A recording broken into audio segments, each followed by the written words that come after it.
Que de hecho hace poco vi un podcast tuyo en el que comentabas que en las películas se retrataba a la gente como los perdedores, ¿no? De, ¡buah! Estar con mis padres hasta los 30. Es que había películas que se llamaban Viviendo con mis padres hasta los 30, no me acuerdo exactamente, pero era como algo que era una broma. O sea, eres literalmente despreciable. Y a día de hoy es como la realidad que se ha normalizado. Y yo pienso, tío, esto es peligroso. Y no te creas que esas películas son hace muchísimos años, ¿eh? 20 años ahora. Sí, sí. O sea, ahí podemos ver claramente que en 20 años la degradación a la cual nos hemos visto sometidos a nivel social, que esto es lo que yo intento muchas veces pelearme con mucha gente que le cuesta todavía mucho verlo, y es, siguen mentalizados en creer que están en un país desarrollado, que todo está mejor de lo que creen, pero tío, yo les digo, compárate con China, vete a China, mira el desarrollismo que está llevando China, mira el desarrollo que están llevando otros países, tío, tú estás degradándote muy poco a poco. Si es verdad que mantienes un nivel de bienestar que no te hace pasar necesidad, pero empiezas a tener situaciones de necesidad. O sea, solo hay que ver, por ejemplo, los países excomunistas, que hace 20 años eran pobres de solemnidad, de literalmente no poder comprar leche la gente de las familias,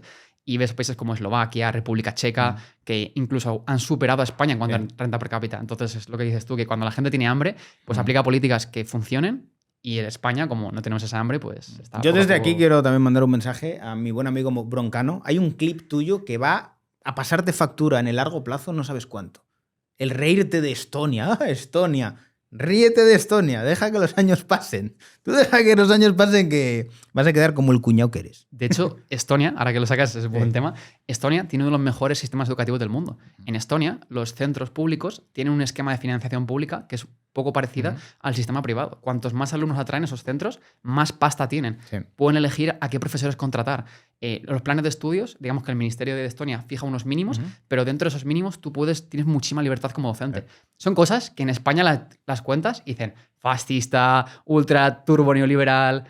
O sea, que los países que mejor les funciona la educación hacen este tipo de cosas. Yo por eso siempre invito mucho a la gente a que viaje, tío. Es muy necesario que la gente viaje, sobre todo para que se dé cuenta de que existen más paradigmas, que no todo es como te han dicho, que hay muchas formas de hacer las cosas, que la gente vive mucho mejor de lo que el español medio se imagina, y que creo que el viajar y el abrir la mente a decir, hostia, la gente vive bien. O sea, soy yo el que lleva parado en un país que está estancado 20 años.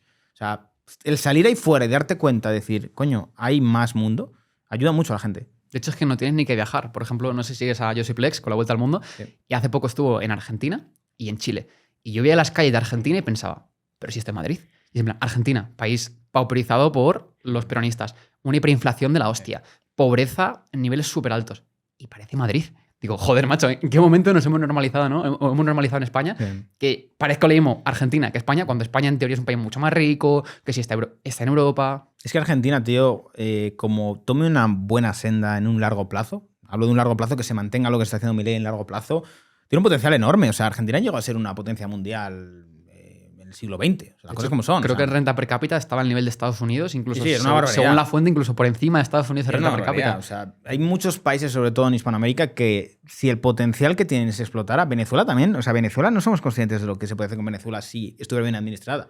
Joder. Esto es mira, te hablo un melón que yo a veces lo comento, que es como, mira, yo entiendo que sois comunistas y que estéis en contra del imperio y de lo que sea, pero ¿por qué no cogéis el puto modelo de China? Es decir, copia lo que hace China. Es como, sí, sois comunistas, pero copia lo de China, tío. ¿Venezuela bien administrado?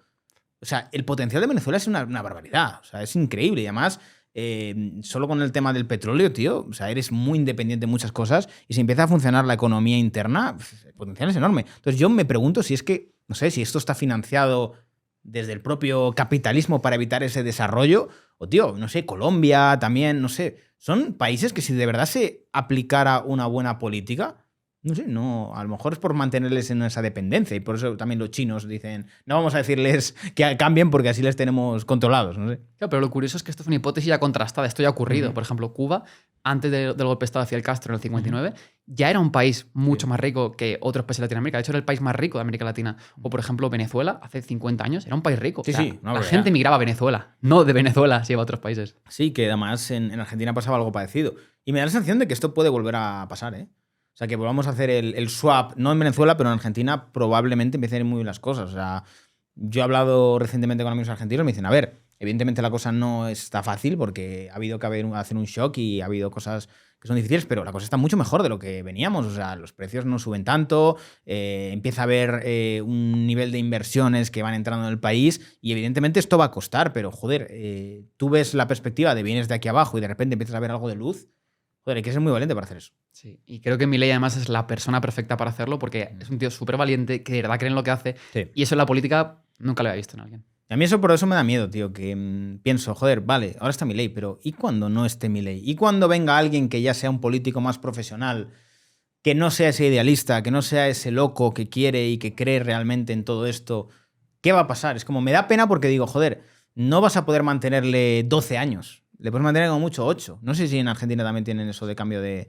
como en España, pero joder, es que es complicado porque además piensas, joder, imagínate que haces 8 años bien y te vuelven los mismos. Sí. Lo bueno de Milei es que está haciendo una revolución cultural y hace que incluso la gente de izquierda tenga que escorarse más hacia políticas liberales por obligación, ¿no? Esto es un poco lo que tú comentabas muchas veces, de ojalá, con mi podcast, por ejemplo, consiga que la PSOE quiera introducir más libertad en la educación, en la sanidad, que la gente pueda elegir, que tú tengas un cheque educativo y vas a tu hijo al colegio que quieras. O sea, que para mí el objetivo no es tanto que esos partidos aparezcan, sino que esos partidos se tengan que escorar hacia más liberalismo, porque no es realista que el Partido Libertario en España sea el primero. Bueno, no, imagínate que ahora de repente tenemos aquí un... Javier Milei español. Sí, bueno, a ver, no hay que descartar nada, pero lo que pasa es que a mí lo que me ocurre con España muchas veces es que siento que España no acaba pagando las consecuencias de su responsabilidad nunca.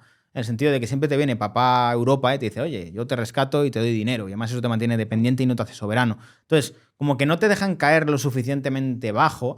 Y es como el hijo yonki que tienes, que está reventándose la vida y cuando el hijo se va a quedar tirado bajo el puente, le llevas a casa y le intentas hacer recapacitar, pero siempre vuelve a la droga.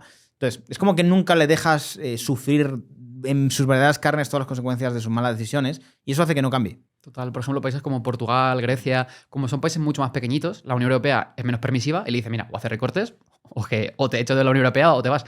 Por ejemplo, con Grecia, me acuerdo cuando hubo los recortes de las pensiones, creo que fue un 20%, es una locura. Eso en España es impensable. Pero claro, es que España, si la dejas caer, ¿qué pasa con el euro? ¿Qué pasa con la Unión Europea?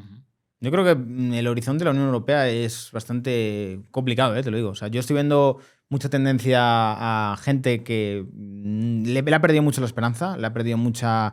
Sobre todo, se veía la Unión Europea como un ente responsable y cada vez se ve más como un ente totalitario en muchos ámbitos. Y creo que cada vez más partidos políticos empiezan a ver Europa con unos ojos bastante distintos. Algunos lo que quieren es reformarla, pero hay otros que se quieren literalmente salir. Sí, sí, como pasa con el Brexit. Lo bueno es que la Unión Europea ahora tiene una oportunidad muy buena con el momento Donald Trump, y es que Europa ya no está siendo protegida por Estados Unidos como antes y no va tanto al calor de Estados Unidos. Entonces, o se abre mucho más al mundo, empieza a liberalizar sectores, cerrar acuerdos de libre comercio. O sea, se empieza a utilizar lo bueno de la Unión Europea y hace que el mercado único sea único de verdad, porque no es un mercado único, es un mercado único imperfecto. No. O literalmente el futuro es muy desesperanzador.